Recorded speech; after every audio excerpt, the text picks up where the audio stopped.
Hello friends, welcome to Learn Economics. After watching this video, we are able to understand that how we can measure price elasticity of demand with proportionate or percentage method.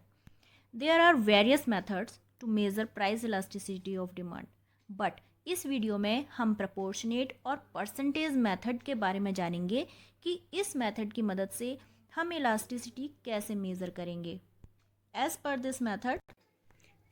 this method, ED equal to negative sign है, percentage change in quantity demanded divided by percentage change in price of good x.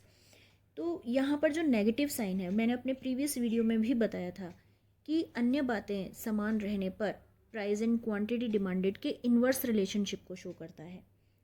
ठीक है, तो यहाँ negative sign से ज़्यादा confuse होने की ज़रूरत नहीं है.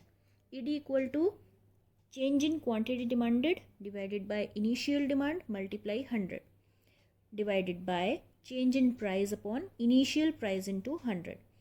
यहाँ हम percentage change in quantity demanded को हम इस तरीके से भी लिख सकते हैं कि change in quantity demanded by initial demand into 100, और change in price, percentage change in price को हम लिख सकते हैं change in price upon initial price into 100.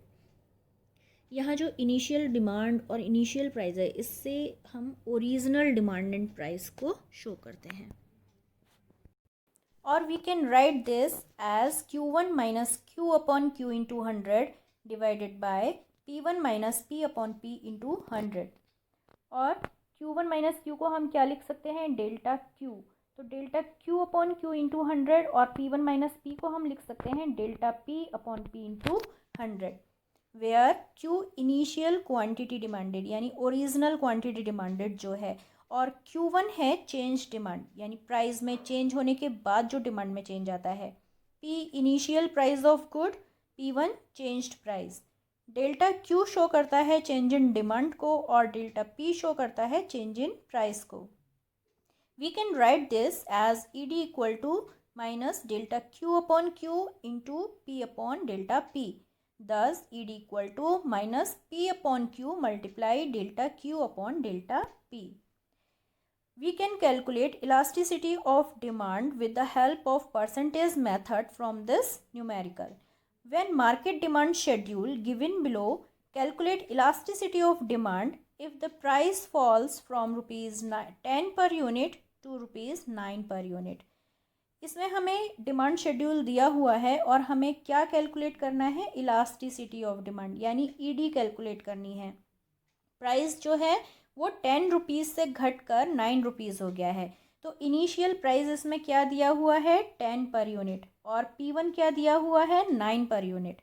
तो हम इस शेड्यूल में आप देख रहे हैं कि प्राइस दिया हुआ है और जैसे जैसे प्राइस घटता जा रहा है क्वांटिटी डिमांडेड बढ़ती जा रही है. लेकिन हमें इसमें क्या लेना है, जो हमें क्वेश्चन में दिया हुआ है यानी P1 यानी 10 रुपीज़ प्राइस हमें लेना है. तो 10 रुपीज़ पर क्वांटिटी डिमांडेड कितनी है, 100, और जब प्राइस फॉल हो गया है 9 रुपीज़ पर क्वांटिटी डिमांडेड कितनी है, 140. तो इसका हम सॉल्यूशन देखते हैं. In this question we have P equal to कितना दिया है हमें, 10 रुपीज़, एंड P1 है 9 रुपीज़. डेल्टा P यानी P1 माइनस P, प्राइस में कितना चेंज हुआ है ये हमें डेल्टा P बताता है.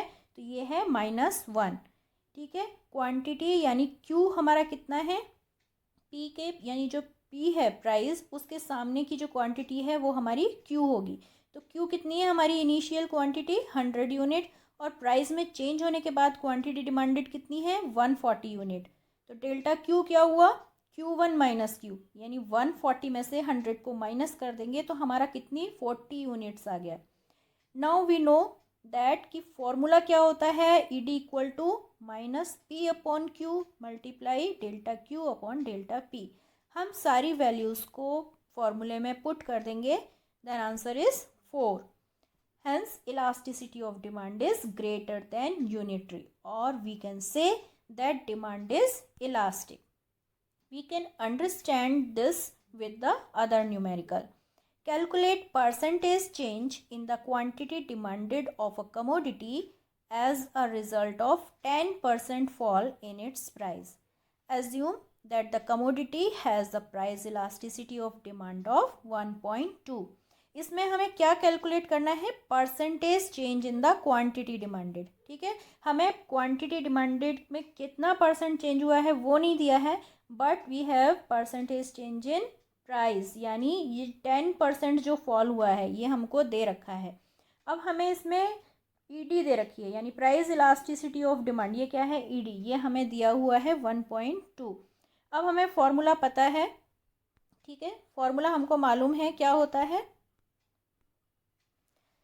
ED equal to percentage change in quantity demanded divided by percentage change in price. तो अब हम इसको एज्यूम कर लेंगे कि जो percentage change in quantity demanded है वो एक्स है, हमने मान लिया क्योंकि हमें ये दिया हुआ नहीं है, इसीलिए अब हम सारी वैल्यूज़ को फॉर्मूले में पुट करेंगे। तो 1.2 equal to minus X upon minus 10%। ये 10% के आगे जो हमने माइनस लिया है ये इसलिए है क्योंकि प्राइस में फॉल हुआ है। x इक्वल टू 1.2 इंटू 10%, ये क्रॉस मल्टीप्लाई हो जाएगा तो आंसर आ जाएगा 12%। Thus we can say that percentage change in quantity demanded will be 12%। So friends, thank you so much. Please like and subscribe my channel Learn Economics for new notifications. Thank you.